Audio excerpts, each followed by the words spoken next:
সকালে মানে ঘুম থেকে উঠে, দুপুরে শুধু টোনার দিছি।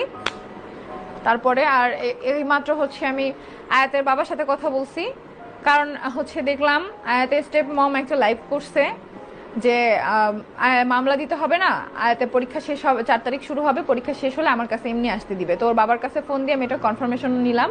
তোর বাবা বললো হ্যাঁ পরীক্ষাটা শুরু হোক, শেষ হোক, তারপরে দেখা যাবে। তো ওইভাবেই কথা বলে, হয়তো বা পরীক্ষার পরে আসতে দিবে। তো এই জন্য আমি মামলার কাজ আপাতত স্থগিত রাখছি। যে উনিও লাইভে বলছে, আমি দেখছি যে ছোট বাচ্চা মামলা দিলে হচ্ছে কোর্টে উঠাবে। তো এটা আমারও খারাপ লাগবে, যার জন্য কিন্তু আমি এতদিন মামলাটা দেই নাই। তো যদি আপোষে আমার কাছে আসতে দেয় সেক্ষেত্রে তো আমার মামলা দেওয়ার কোনো দরকার নেই, তাই না? কারণ আমি তো আগে থেকেই চাচ্ছি, বাট তারাই তো আপোষে কখনোই স্বীকার করে নাই যে আমার কাছে দিবে আমার বেবিকে। সো যেহেতু আজকে বললো যে হ্যাঁ দিবে, পরীক্ষাটা শেষ হোক, কারণ আমার ভাই আটকে রাখার কোনো ইচ্ছা নাই, কারণ সেও বাবা আমি মা, আমার কাছেও থাকবে, আমি চাই আমার ছেলে তার কাছেও থাকবে, আমার ছেলের যেখানে ভালো লাগবে আমার ছেলে সেখানে থাকবে, সেটাই আমি চাই।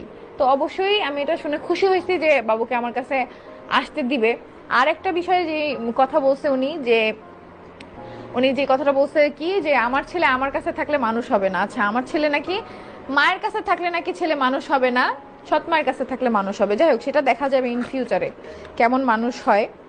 আর একটা কথা ওনাকে আমি বলবো, আপনার ছেলে মেয়ে যেহেতু হাফিজই পড়ে, ঠিক আছে, আমার আমার তো ফ্যামিলি খারাপ, আমরা কোনো হুজুরও না কিছু না, আমরা অনেক খারাপ, কিন্তু আপনি তো ভালো ফ্যামিলির, তাই আপনার ছেলে মেয়ে মাদ্রাসায় পড়ে, আপনি সেটাই বুঝাচ্ছেন যে আপনি হুজুর।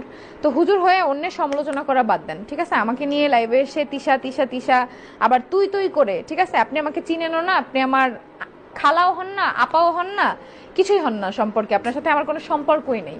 সো আপনি এগুলা বাদ দেন, আমাকে তুই তুকারি করে কথা বলে নিজের যে আপনি যে কোন ব্যাকগ্রাউন্ড থেকে চলে আসছেন, উঠে আসছেন, সেটা করতে বাধ্য করেন না, মানুষকে বুঝাইতে বাধ্য করেন না। আপনি আমাকে রেসপেক্ট সহকারে কথা বললে কথা বলবেন, আমি মনে করবো আমার টপিক নিয়ে কথাই বলেন না। আপনি যদি আগে শুরু না করতেন আমি কিন্তু কোনো কথাই বলতাম না, ঠিক আছে? আপনি শুরু করছেন লাইভে।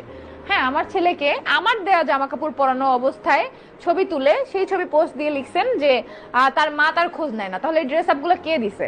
কোন মা দিছে? আপনি দিছেন? আপনি তো দেননি, আমি দিছি। তাহলে খোঁজ খবর নেই না কিভাবে? হুম।